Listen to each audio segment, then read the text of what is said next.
hindi po tumitigil ang Pangulo na maibsan ang anumang hirap na dinadanas ng ating mga mamamayan, especially dulot ng krisis sa Middle East. Anumang numero yan, tumaas, bumaba, patuloy ang Pangulo sa pagtatrabaho at pagbibigay ng good governance. Yusek, the President's net satisfaction rating dropped to an all-time low of minus 15% based on the SWS survey of March 2026. Is the President bothered at all by these numbers? Marami pong mga survey firms naglalabas ng kanilang mga resulta. Iba't ibang mga respondents ang kanilang nakakapanayam.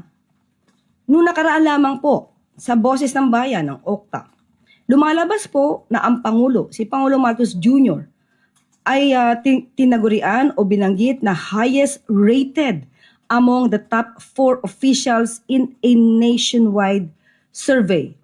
So kung may mga pagkakaiba man sila sa mga numero, pagkakaiba-iba ng mga survey firms, naniniwala po tayo at ang administrasyon na ito na patuloy ang gobyerno sa pagtatrabaho, pagbibigay ng ayuda at tulong sa ating mga mamamayan. Hindi po tumitigil ang Pangulo na maibsan ang anumang hirap na dinadanas ng ating mga mamamayan, especially dulot ng krisis sa Middle East. Anumang numero yan, tumaas, bumaba, patuloy ang Pangulo sa pagtatrabaho at pagbibigay ng good governance. May gagawin po bang adjustments ang Pangulo sa kanyang governance? Because by the term itself, satisfaction rating, baka ho kung ano man yung ginagawa ng Pangulo ay hindi nakakarating o hindi nararamdaman ng mga tao, hence the low satisfaction rating. Sa ating pagkakatingin, depende nga po yan sa mga respondents na nakakausap. Sabi nga po natin, muli, tinagurian nga po si Pangulo na highest rated among the top 4 officials in the nationwide survey.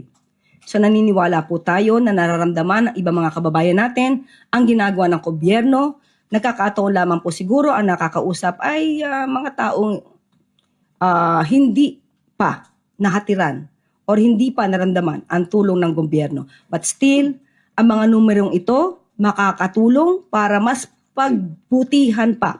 Alam natin na sinasagad na ng Pangulo ang pagtatrabaho pero makakatulong to para mas pagbutihan pa ng Pangulo ang pagtatrabaho at pagbibigay ng tulong sa ating mga mamamayan.